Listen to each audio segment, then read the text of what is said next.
Hello दोस्तों, मैं अलका पटेल आप सभी का आपके अपने YouTube channel exam education point पर स्वागत करती हूँ। ये क्लास बिहार शिक्षक भर्ती के लिए है।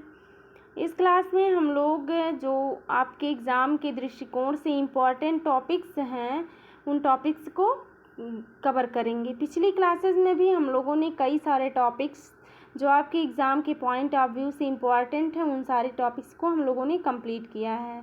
तो अगर आप लोग अभी तक पिछली क्लासेस नहीं देखे हैं, जो लोग वो पिछली क्लासेस देख सकते हैं, नीचे डिस्क्रिप्शन में लिंक दिया गया है। और अगर आप लोग चैनल पर नए हैं या फिर चैनल को सब्सक्राइब नहीं किए हैं तो चैनल को सब्सक्राइब कर दें और क्लास को लाइक और शेयर कर दें अपने दोस्तों तक, ताकि इस क्लास से और लोगों को भी हेल्प मिल सके। तो हम लोग अपनी क्लास शुरू करते हैं। देखते हैं बिहार में पर्यटन स्थल। तो बिहार राज्य पर्यटन विकास निगम की स्थापना वर्ष कब 1980 में की गई।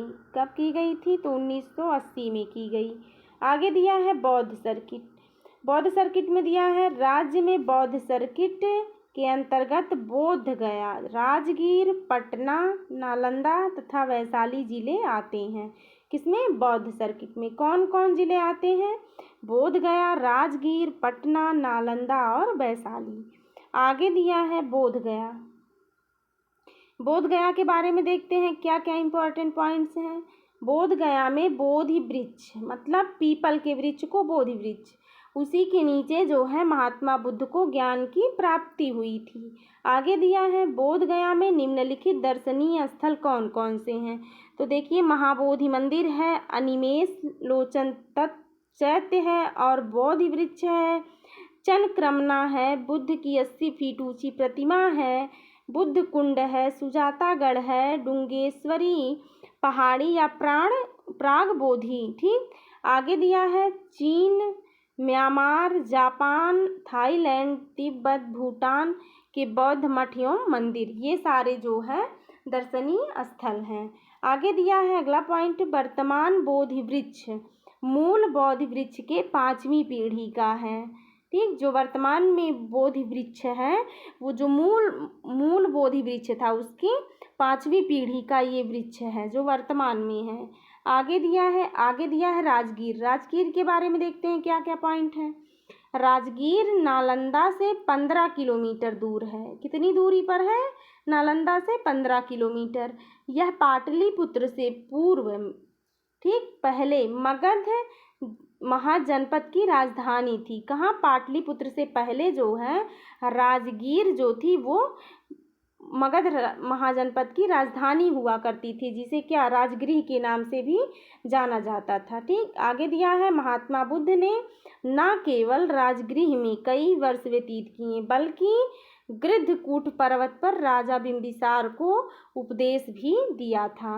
आगे दिया है अगला पॉइंट राजगीर के बारे में। अगला पॉइंट है जीविका मेमन। क्या? जीविका मेमन मठ बुद्ध का पसंदीदा निवास स्थान था। इसके अलावा बिंबिसार ने बुद्ध को वेणुवन विहार दान में दिया था। क्या दान में दिया था? वेणुवन विहार।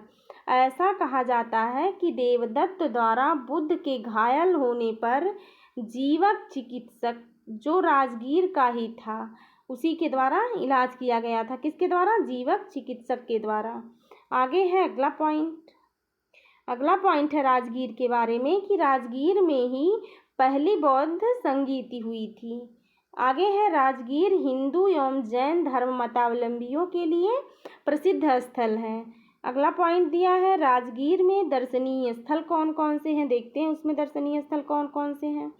तो जो राजगीर में दर्शनीय स्थल हैं उनमें है जरासंध का अखाड़ा, जीविका मेमन उद्यान और अजातशत्रु का किला जो 6वीं शताब्दी ईसा पूर्व का है, शांति स्तूप, वेणुवन, सोन भंडार गुफा, बिंबिसार जेल, पिप्पल गुफा, स्वर्ण भंडार और गृद्धकूट, मनियार मठ, जैन मंदिर, गर्म कुंड और पांडु पोखर और घोरा कटोरा झील।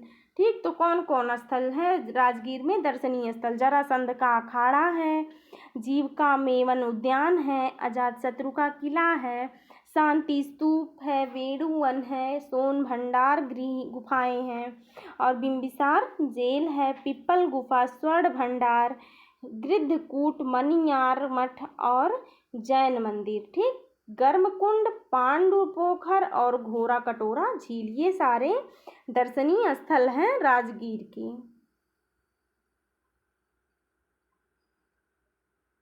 अगला पॉइंट है, जीवक बिंबिसार एवं अजातशत्रु के काल में चिकित्सक था। किसके समय में? जीवक जो चिकित्सक था वो किसके समय में? तो बिंबिसार और अजातशत्रु के काल में था चिकित्सक। आगे दिया है, पिप्पल गुफा को जरासंध की बैठक के रूप में भी जाना जाता है।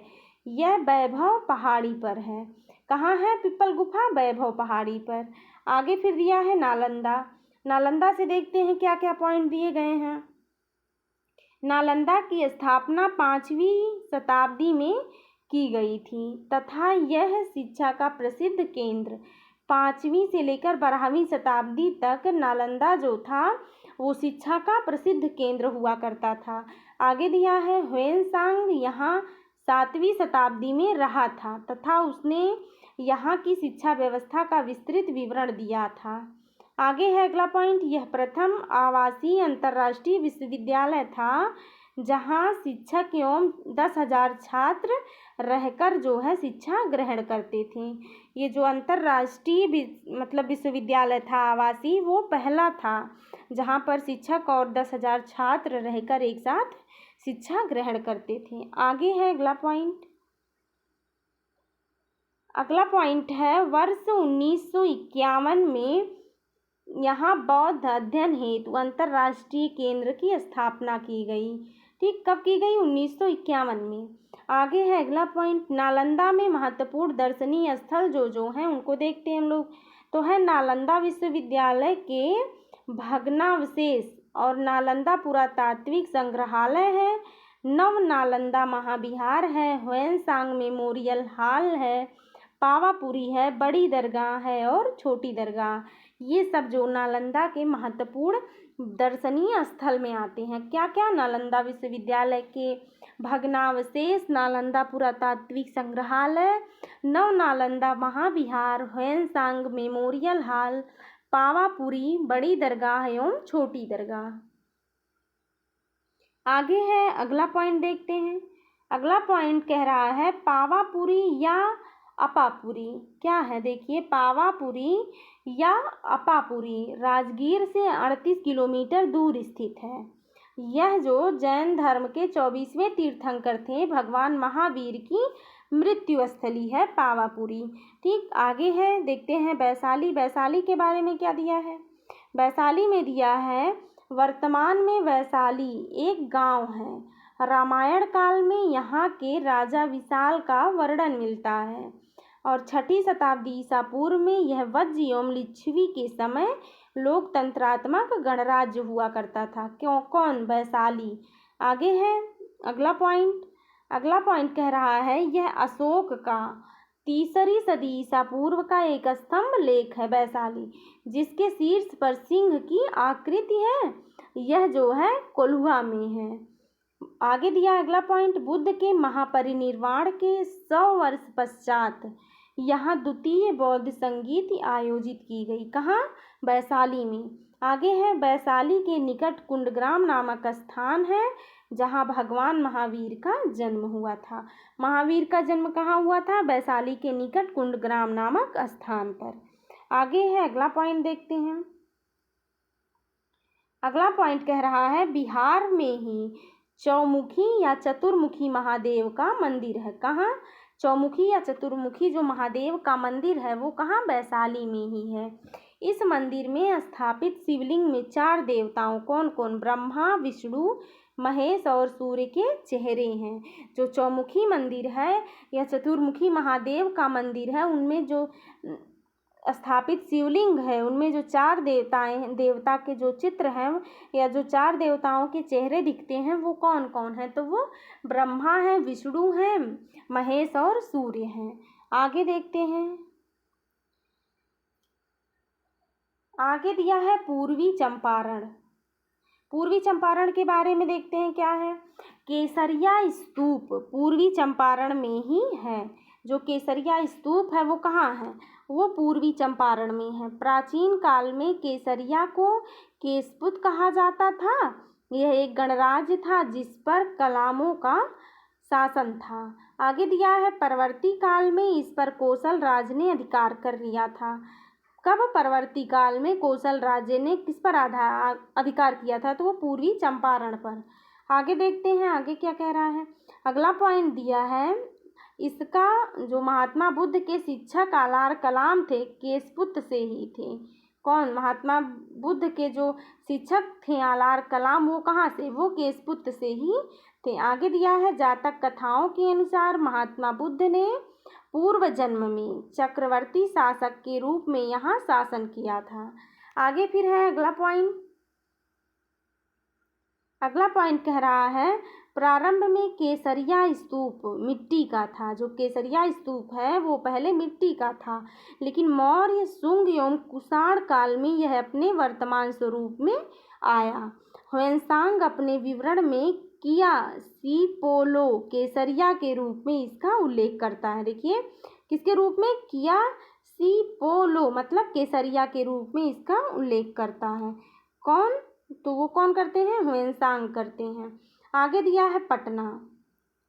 पटना के बारे में देखते हैं क्या क्या पॉइंट है। पटना है प्राचीन नाम जो था वो कुसुमपुर, पुष्पपुर, पाटलिपुत्र और अजीमाबाद था। क्या, पटना का जो प्राचीन नाम था वो क्या क्या था, कुसुमपुर था, पुष्पपुर था, पाटलिपुत्र और अजीमाबाद था। ठीक, ये था पटना का पुराना नाम। आगे दिया है सर्वप्रथम अजातशत्रु ने 5वीं सदी ईसा पूर्व में गंगा नदी के तट पर पाटलीग्राम में एक छोटे किले का निर्माण करवाया था। आगे फिर अगला पॉइंट दिया है इसमें पटना में, यह शहर 5वीं सदी ईसा पूर्व से लेकर 5वीं शताब्दी तक राजनीति का केंद्र बना रहा।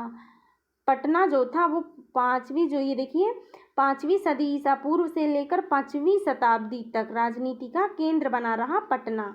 आगे दिया है आधुनिक पटना की स्थापना 16वीं शताब्दी में शेरशाह सूरी द्वारा की गई। आगे है जो पटना में दर्शनीय स्थल हैं उनको देखते हैं हम लोग। पटना में जो दर्शनीय स्थल हैं उनमें दिया है गोलघर। कौन, गोलघर। आगे दिया है बुद्ध स्मृति पार्क, शहीद स्मारक, पत्थर की मस्जिद, शेरशाह सूरी मस्जिद, खुदाबख्श पुस्तकालय, सदाकत आश्रम, अगम कुआं, गांधी सेतु, तारामंडल, कुम्भहार आदि। ये सारे जो हैं वो पटना के दार्शनिक स्थल हैं। क्या क्या, गोलघर है, बुद्ध स्मृति पार्क है, शहीद स्मारक है, पत्थर की मस्जिद है, शेरशाह सूरी मस्जिद, खुदाबख्श पुस्तकालय, सदाकत आश्रम, अगम कुआं, गांधी सेतु, तारामंडल, कुम्भहार आदि जो स्थल हैं वो पटना के दार्शनिक स्थल हैं।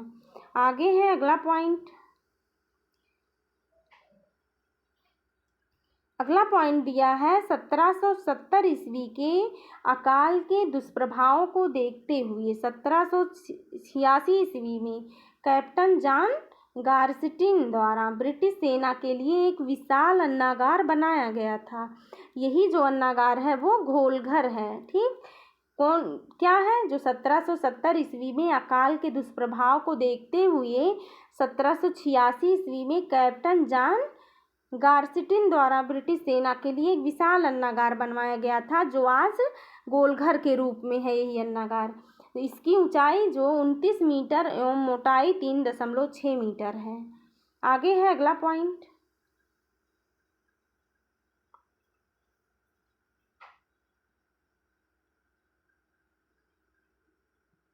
अगला पॉइंट कह रहा है महात्मा बुद्ध के, देखिए 25वीं 54वीं वर्षगांठ को ऐतिहासिक बनाने के उद्देश्य से बिहार सरकार द्वारा पटना में बुद्ध स्मृति पार्क का विकास किया गया। ये जो है वो 22 एकड़ में फैला हुआ है। आगे है अगला पॉइंट कह रहा है इस पार्क का उद्घाटन 14वें दलाई लामा द्वारा किया गया था। आगे है, कुम्हरार पुरातात्विक दृष्टि से महत्वपूर्ण स्थल है।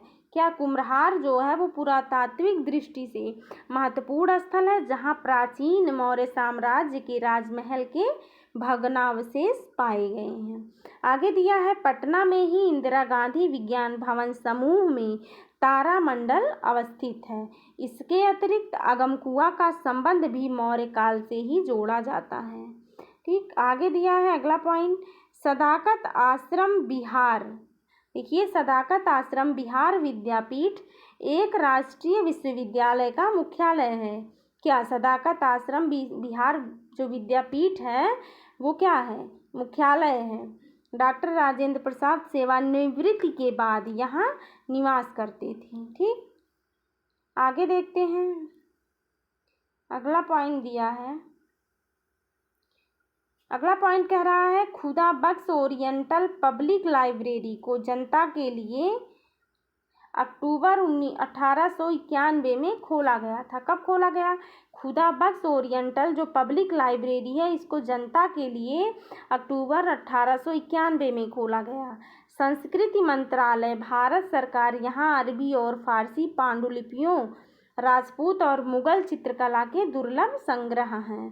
ठीक, आगे दिया है अगला पॉइंट, शेरशाह सूरी मस्जिद का निर्माण। जो शेरशाह सूरी मस्जिद का निर्माण है वो कब हुआ? देखिए, जो शेरशाह सूरी मस्जिद का निर्माण है वो 1540 से 45 ईस्वी के मध्य शेरशाह सूरी द्वारा ही करवाया गया था। आगे दिया है, पत्थर की मस्जिद का निर्माण जहांगीर के बेटे परवेज शाह द्वारा तब किया गया जब वह बिहार का गवर्नर था। इसे सैफ खान की मस्जिद या चिम्मी घाट मस्जिद या फिर संगी मस्जिद भी कहा जाता है। ठीक, आगे देखते हैं अगला पॉइंट।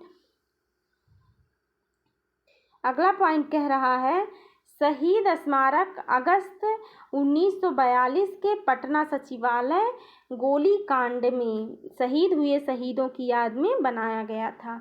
जो शहीद स्मारक है वो अगस्त 1942 के पटना सचिवालय गोलीकांड में जो शहीद हो गए थे उन शहीदों की याद में ये शहीद स्मारक बनवाया गया है।